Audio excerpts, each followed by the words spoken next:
Om Namah Shivaya Gurave Sat Chitananda Murtaye Nishprapanchaya Shantaya Niralambaya Tejase Om.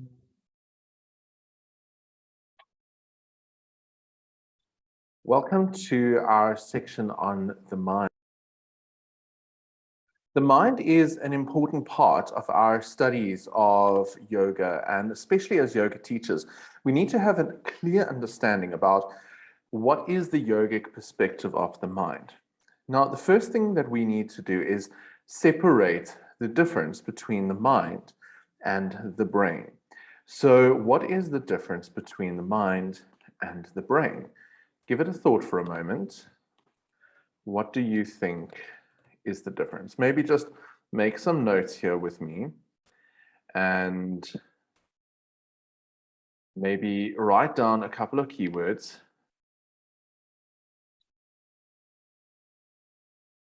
On what you think is the difference between the mind and the brain.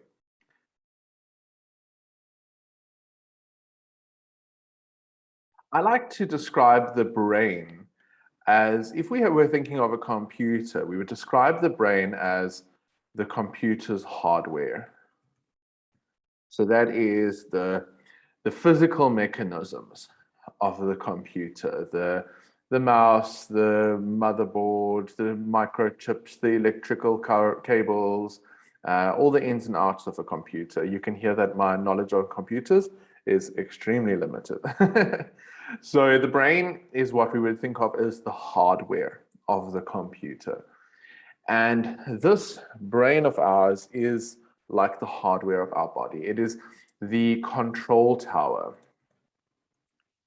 and is responsible for sending and emitting signals, sending and receiving signals to and from our internal and external environments. Okay, so what do I mean by that? Well, we'll go further into this in the anatomy and physiology sections, but basically if a light is too bright, my eyes perceive that, it sends a signal to my brain. My brain tells me, this light is too bright, and therefore I can act upon that to go turn the light off or to move away from the light. So an external stimulus. I feel hungry in my stomach, my brain receives that signal, interprets the signal, and I decide to go and have something to eat. So the brain is the hardware. The mind is what I would term the software. Okay, using our computer analogy. The mind is, if the hardware of the computer is this physical thing, then the software, the mind, is your programs. So we have the actual physical device, and then we have the programs that run through the device. This is your thoughts, your beliefs, your desires, your dreams, your hopes, your imagination, your emotions, your sense of self. All of these things are the programs inside what we call your mind. If you have already done my lectures on the heart of the Yoga Sutras or the Sutras of Patanjali, then you will have a great understanding on what the mind was defined as through the lens of Patanjali's writings in the Yoga Sutras. The mind helps us to act upon what the brain signals are giving us. So it is my mind that tells me, oh, what should I eat? You know, my body is telling my brain has received and has transmitted and translated the signal of hunger. Now, what am I going to eat? Oh, I like to eat a beautiful peach, or I'm going to drink a glass of water because today is a hot day, or a cup of tea because today is a cool day. So my mind takes it a step further, and it helps me to take this information from the brain and to decide how to utilize that information in accordance with existing beliefs that I have. For me personally, a cup of tea has good memories. It makes me feel good. I like the taste. Those are my internal programs. Those are my internal beliefs. But perhaps you would give me a different beverage that I don't like the taste of, that has negative memory for me, and I won't go and drink that one. Perhaps, so the mind and the brain are separate things. We cannot see the mind. The mind cannot be seen. So it's very important to note that we must use our vocabulary correctly. You can cut open the human skull and you can see the brain, you can dissect the brain, but you can dissect and dissect and dissect and dissect, but where will you find the mind? Where is the mind? You cannot see it. People in our Western world have this obsession with needing to be able to physically see something in order to believe in its existence. We now, thankfully, through the study of science, we don't only have to see things anymore to be able to acknowledge its existence or to work with it, such as electricity, Wi-Fi, radio waves, light waves, sound waves, and the mind. Thoughts emit a frequency, just like many other parts of our universe. So this understanding of our mind is very important to our study as yoga teachers. I would like you to turn to lesson 16 in your Ishta manual on the mind, and to please go through the small write-up on the mind here. If you've already watched or listened to the lectures on the Yoga Sutras that I've presented earlier on in this theme, then you will start to see words that you recognize, like chitta. Chitta, the consciousness, the storage of many of our beliefs and our thoughts from our past, our subconscious programmings. And this over here will give you a little bit more insight into some of our teachings on the mind. You will then please read the lectures all the way up to the end of lecture 19, which will take you to the end of this particular manual for now. Remember that these little sections over here, these meditations, must please be practiced if possible, so that you can really get the physical experience of what we're talking about. All you need to do is, as I've said many times before, and also these introductory focus and awareness exercises, go and record them on your phone and play them back to yourself, sitting or lying in the appropriate position, or get a friend or a loved one to read them to you. Also, I suggest you practice them on somebody else so that you can also gauge the rhythm and the pace of how you would like to practice reading and sharing these guided meditations in your classes. Because at the beginning, you're probably going to start just by reading guided kind of processes out to people, short yoga nidras and guided relaxations. And then later on, you'll feel more comfortable guiding and facilitating your own one. One of the best things that ever taught me about the understanding of the human brain and the human mind, even more so than my years studying psychology in university, was my studying as a non-medical hypnotherapist. The study of hypnosis really focuses on an awareness of the mind, the conscious mind, the subconscious, and the unconscious minds, and exactly how these different dynamics work within you. So it's definitely a study that I highly recommend, but only through reputable schools. If you're going to study clinical or non-medical hypnosis, please go through a reputable school and not one of these short online courses that's offered through these degree mills online for $10 and a couple of hours of work. Rather go and study it properly, and you can always reach out to me and ask me if you need guidance on if this is something that interests you.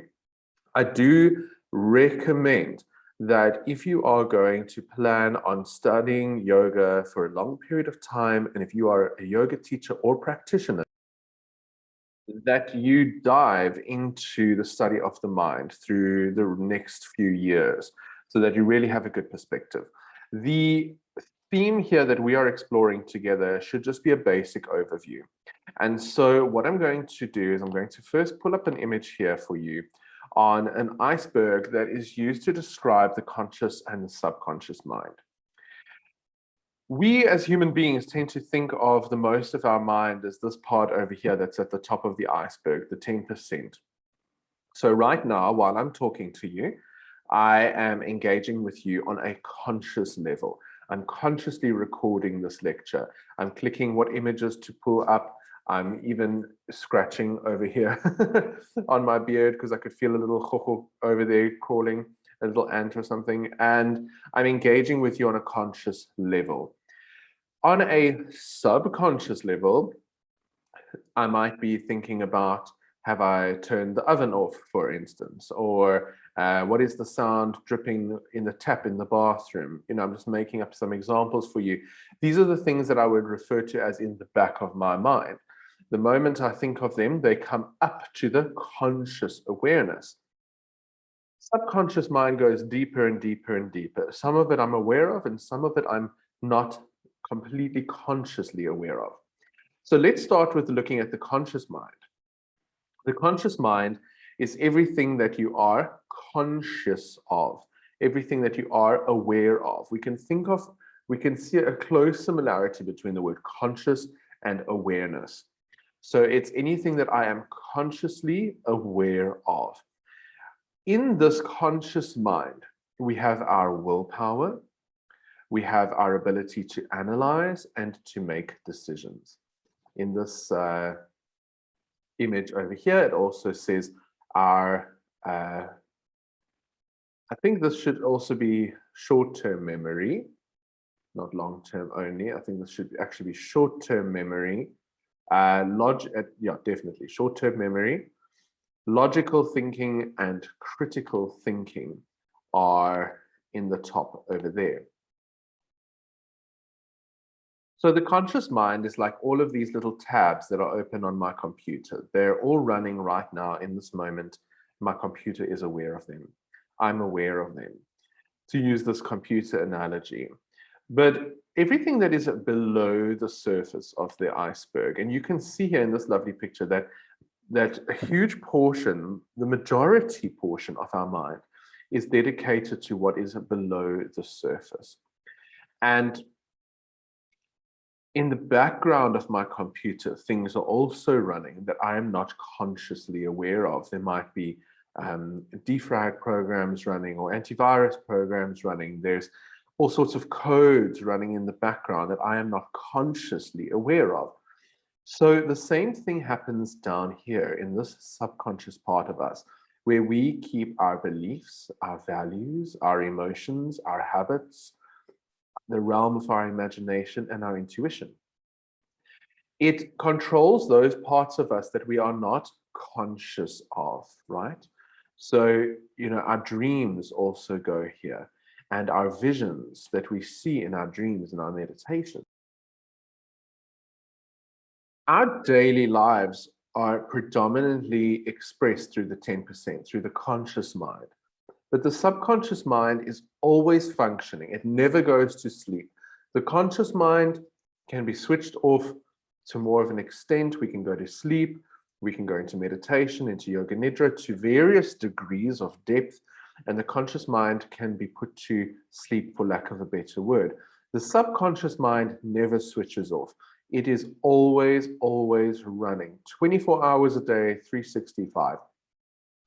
So anything that takes us below the level of that top of the iceberg, below the conscious mind, takes us into this space down here, this realm of the subconscious mind.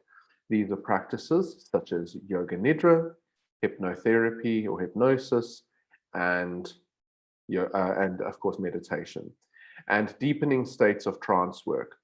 So many shamanic and medicine cultures work down here because this is the majority part of us. And this is where a lot of the root cause of our dis-ease, our beliefs about ourselves, our beliefs about life, our values, our emotions, our habits, and under habits, we put all of our patterns, all of our addictions, our imagination, our intuitions, our dreams, our hopes, our fears, our desires, all of that is over there in the subconscious mind. The subconscious mind storing all of this information makes our conscious mind act upon certain things. So, for example, in the analogy I gave you earlier with a cup of tea, it is my subconscious mind that remembers the beautiful and happy memories that I associate with a warm cup of tea. When I'm going through something negative in my life or a stressful event, the first thing that comes to me is I'm just going to go and make a cup of tea. That is because I have an underlying subconscious belief that a cup of tea will equate me with feeling calm and soothed and relaxed. And so that makes me take a conscious impulse. I make a conscious choice because of that. Addictions also can lie in that realm. So perhaps you've created a subconscious habit of smoking cigarettes, for example. This is where my work as a hypnotherapist works so nicely, because you cannot use willpower, look there, 10%, to change what is an internal 90% belief. That we have to go down below the surface into the root cause of where these patterns, beliefs, thoughts, feelings, emotions, habits, addictions, desires, and repulsions are coming from, in order for the conscious mind to be able to act upon this. So the conscious mind is the least most powerful part of the subconscious, but it is that part of us that acts upon our internal programming. And over here, you will see there's actually even a deeper part of this iceberg. And I actually personally would stay with this model over here, this one. And I would call the water surrounding this iceberg the unconscious mind. And I'll tell you why, because the unconscious mind is some part of us that is so deep, so ancient, so primal and entrenched that we can never be consciously aware of it. You see, there are many parts of the subconscious mind, sub meaning under the conscious mind, that can be brought to awareness. So, for example, a conscious mind question would be something like, Ryan, what did you have for breakfast this morning? And it will take me a moment to go back into the files of my mind. So now I'm dipping below the conscious into the subconscious. And sometimes when you ask people a question, you'll actually see their eyes go up, because that little reflex shows, that upward movement shows that they are thinking, they are going into the memory part of their brain. This was a book that was written many years ago on what the different eye signals tell us. Are people remembering something, or are they creating a story? Are they telling us the truth, or are they lying? It's quite interesting. So when you say to me, Ryan, what did you have for breakfast? And I go, and I look up into the top of my eyes, I'm using a part of my brain responsible for memory recall. Okay, and that part of the brain triggers an upward inflection of my eyes. I had a cup of tea and a piece of fruit. All right. So when the eyes move down, that is using a part of the brain, a different part that's responsible for creating a story. And creating a story might mean that I'm lying to you. It might be, oh, I had pancakes, making up a story. So don't take this as gospel, but it's quite close to accurate in my own perceptions of these studies of the eye movements with regards to memory and creating stories. There's other directions for other things as well. But I can go back into and that's that eye upward rolling movement. We use it a lot in the yoga, the drishtis, the upward gazing of the eyes, the focusing here, because immediately it triggers us into the subconscious mind. This is information that you will not find very easily. This is information that comes over many years of teaching and practicing and studying yoga, and you won't find this in books. So often you'll find that the yogis will look at a drishti over here while meditating or up into the crown chakra. But really the effect that it's having is on the pituitary gland and also an effect on the alpha brainwave states of the mind. So whenever the eyes go up like that, we immediately trigger a light state of trance within the human mind, within the human brain, taking us into altered states of consciousness. So when you say, Ryan, what did you have for breakfast? And I look up, I am immediately accessing, I'm going back into the library of the subconscious mind to access this information for you. Tea and a piece of fruit. The further back the files are stored, the more difficult they are to bring to the conscious level. Ryan, what did you have yesterday morning for breakfast? Takes me a little bit longer to go back into that library of memory of chitta, the subconscious mind. And then I say, oh, my partner and I had whatever it was, French toast, for example. Okay, Ryan, what did you have for breakfast last year on this day? Now, that's much more difficult information for me to retrieve consciously.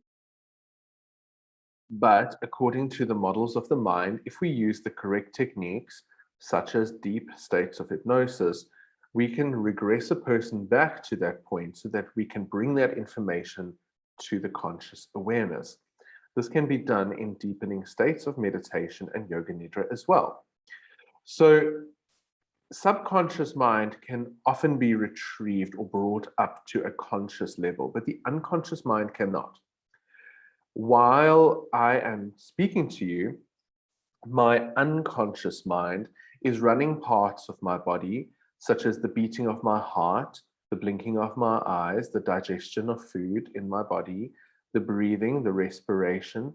All of these systems in my body are being run by a deeper part of me that is not happening on the conscious level. I don't need to consciously go, Ryan inhale, Ryan exhale, Ryan inhale, Ryan exhale.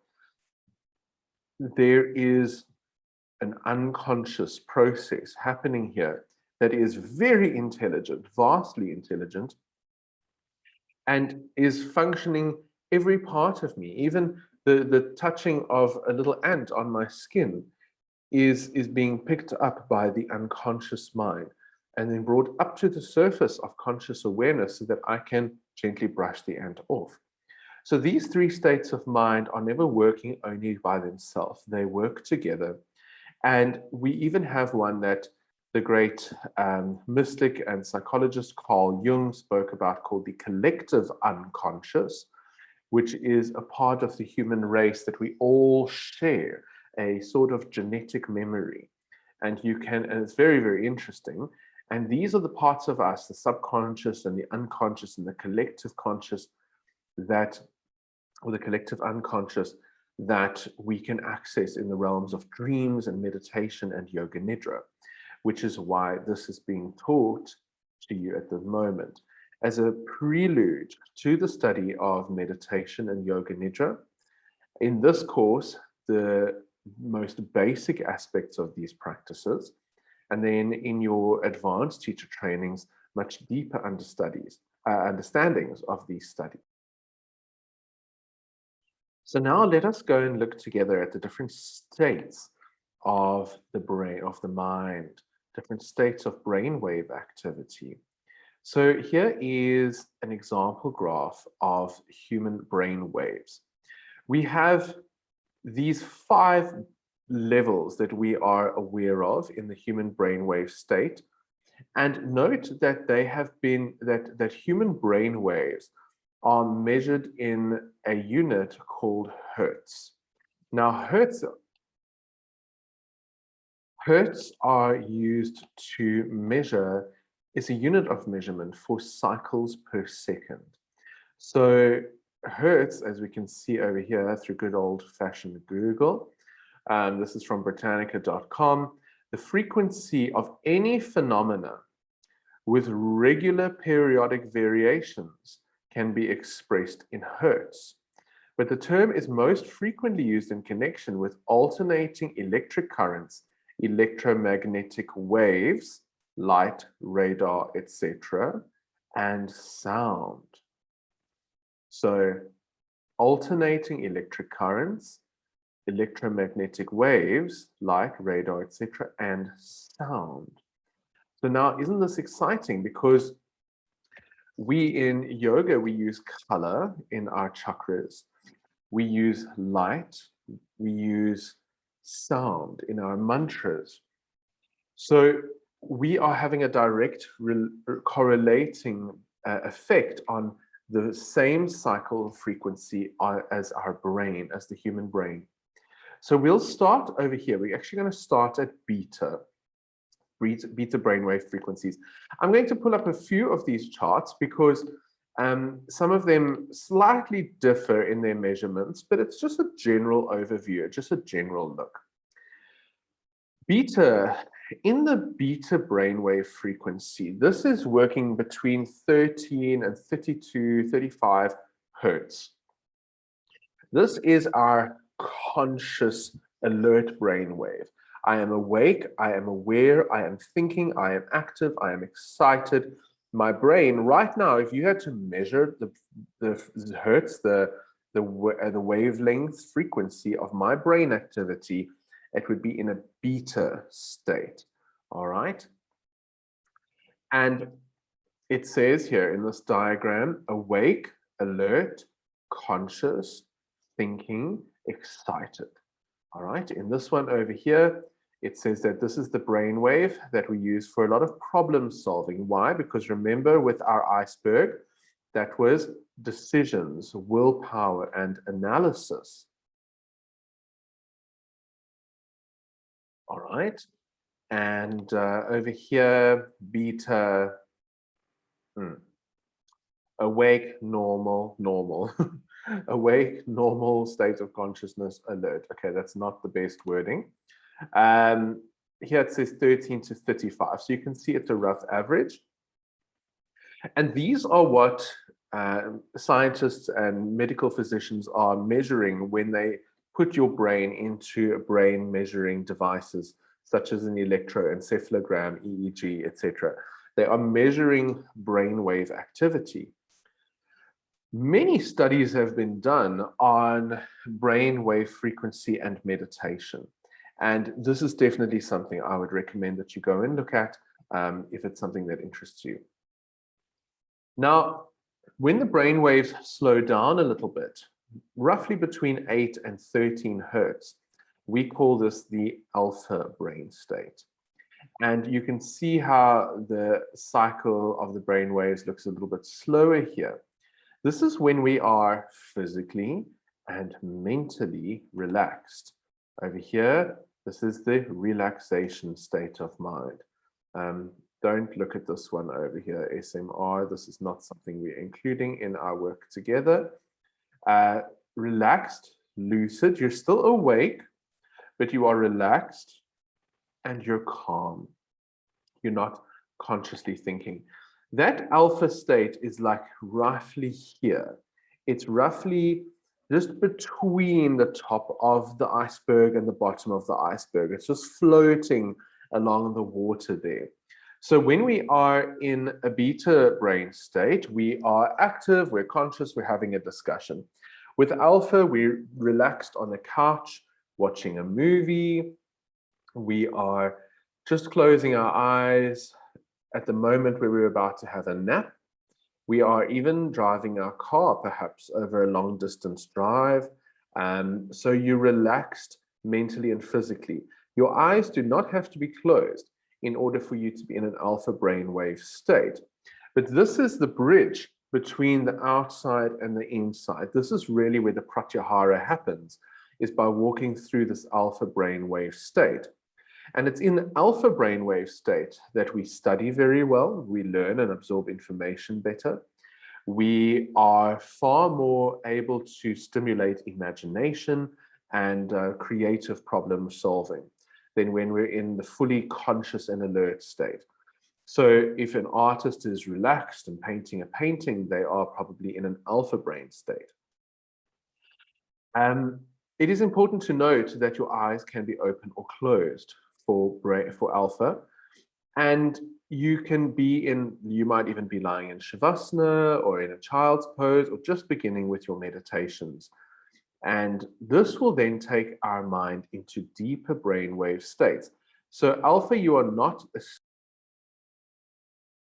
but with theta between 4 and 8 hertz, people might be now in the state of sleep. So you've laid down for your afternoon nap, you were in alpha, and you're aware of the sounds around you, but you're relaxed and you're dozing off. Then you fall asleep and you go into a theta state.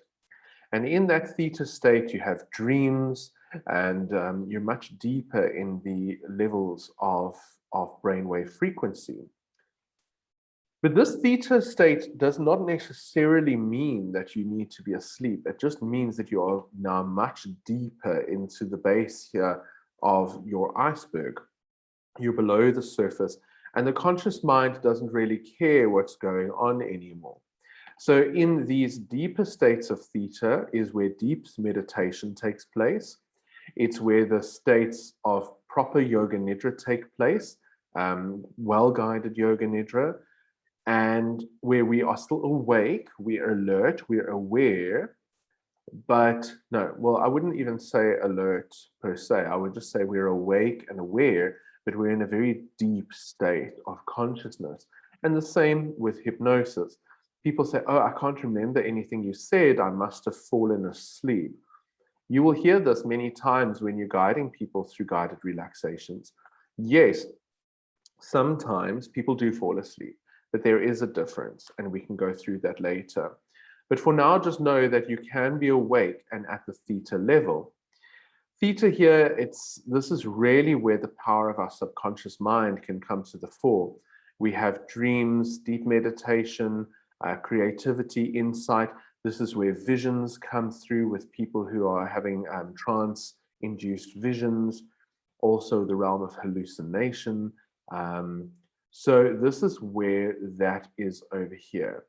And it's a very important part of our healing process to be able to go into the theta state of mind or consciousness. Because if we are just living in beta or beta and little bits of alpha, i.e. people who don't sleep very well, who have disturbed sleep, and they don't go into deep states of theta, their brain cannot truly get the rest that is required for the correct healing and homeostasis of the body. Finally, delta is the lowest frequency that we currently are aware of, between 0.5 and 4 hertz. So the brain is just functioning. Anything less than 0.5, the brain would, in our current understanding, be dead. And so the brain is just functioning. And this is the deepest state of consciousness that we know of. It is deep and dreamless sleep, loss of bodily awareness, and is also where repair takes place. Repair of the body, repair of the tissues, repair of the cells. So it is absolutely essential for human well-being.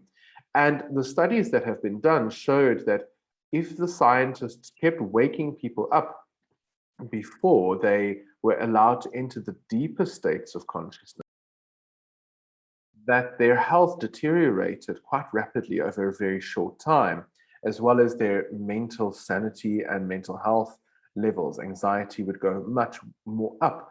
So sleep is extremely important for the human mind, the human brain, the human body. But we can guide ourselves and our students and our clients through these states without them needing to sleep. And this is what Yoga Nidra, which is a practice of pratyahara, and meditation, the practices of dharana and dhyana, are used for, to take us into deepening states of consciousness. These four bottom states are absolutely normal for the human being to experience on a day-to-day basis. We experience them many times in the night for people who sleep well, preferably, and even people who don't sleep well, they probably work somewhere here.